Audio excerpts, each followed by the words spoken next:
Hello students, in today's lecture we'll read a biography of Katherine Mansfield. So talking about Katherine Mansfield, she was born in Wellington in New Zealand into a middle class colonial family. Her father Harold Bucamp was a banker and her mother Annie Burnell Dare was of gentle origins. She lived for 6 years in the rural village of Karori. Later in life, Mansfield said, I imagine I was always writing. Twaddle it was too. But better far write twaddle or anything. Anything than nothing at all. So at the age of 9, she had her first story published entitled Anna Blake. It appeared in the High School Reporter in Wellington with the editor's comment that it shows promise of great merit. Now, Catherine Mansfield, one of New Zealand's most famous writers, was closely associated with D.H. Lawrence and something of a revival of Virginia Woolf. Mansfield's creative year were burdened with loneliness, illness, jealousy, alienation, all of which is reflected in her work with the bitter depiction of marital and family relationship of a middle class character. Her short stories are also notable for their use of stream of consciousness like the Russian writer Anton Chekhov. Mansfield depicted trivial events and subtle changes in human behavior. Now, as a first step to her rebellion against her background, she moved to London in 1903. Now, and studied at Queen's College there, where she joined the staff of the college magazine. Returning to New Zealand in 1906, she took up music and became an accomplished cellist. But her father denied her the opportunity to become a professional musician. And during this time, she had like romantic affairs with both men and women. In 1908, she studied typing and bookkeeping at Wellington Technical College.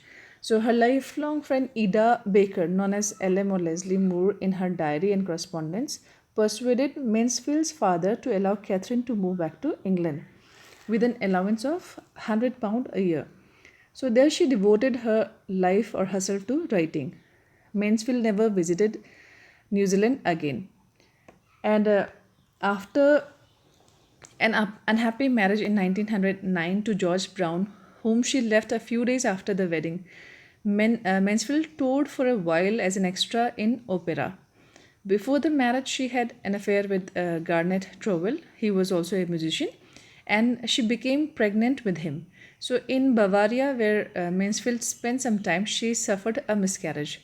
So, during her stay in Germany, she wrote satirical sketches of German characters, which were published in 1911 under the title In a German Pension. So earlier, her stories had appeared in the New Age. On her return to London again, Mansfield became ill with an untreated sexually transmitted disease. So, a condition which contributed to her weak health for the rest of her life. So, her first story published in England was The Child Who Was Tired, which was about an overworked nursemaid who kills a baby. Now, Mansfield attended literary parties without much enthusiasm, though she used to be in the company of people, but she never used to enjoy the parties. So she wrote that pretty rooms and pretty people, pretty coffee and cigarettes out of silver tankard. I was wretched. She was always outspoken. She was once turned out of an omnibus, which is obviously a horse-drawn bus, after calling another woman a whore. The other woman had declared that all suffragettes ought to be trampled to death by horses. It was in 1911 that she met John Middleton Murray, a socialist and former literary critic, who was first a tenant in her flat and later obviously he became her lover. Until 1914 she published stories in Rhythm and the Blue Review. So during the war she traveled restlessly between England and France. So after her brother Chummy died in First World War, Mansfield focused her writing on New Zealand and her family. and Prelude was a result of it, which was published in 1916, which is considered to be one of her most famous stories of this period. So after divorcing her first husband in 1918, Mansfield married Murray. In the same year, she was found to have tuberculosis. So Mansfield and Murray were closely associated with D.H. Lawrence and his wife, Lawrence's wife, Frida. So, upon learning that Murray had an affair with the Princess Bebsko, Mansfield objected not to the affair but to her letters to Murray. In a letter to the princess, she wrote, "I'm afraid you must stop writing these love letters to my husband while he and I live together. It is one of the things which is not done in our world." Now, her last years was spent in France and Switzerland, seeking relief from tuberculosis. As a part of her treatment in 1922 at an institute, Mansfield had to lie a few hours every day on a platform suspended over a cow manger. She breathed odors emanating from below, but the treatment did not do any good to her. So, without the company of her literary friends, family, or husband, she wrote much about her own roots and her childhood. Mansfield died of pulmonary hemorrhage on January 9, 1923, in France. Her last words were, "I love the rain, I want the feeling of it on my face." Now, Mansfield family memoirs were collected in Bliss, which was published in 1920. So, only 3 volumes of Mansfield stories were published during her lifetime. So, Mansfield stories were the first of the significance in English to be written without a conventional plot. So, supplanting the strictly structured plots of her predecessors in the genre, which were like Edgar Allan Poe, Rudyard Kipling, and H.G. Wells.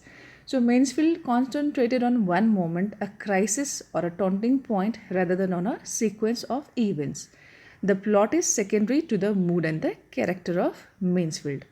Now, the stories are like innovative in many other ways. They feature simple things, a doll's house or a charwoman.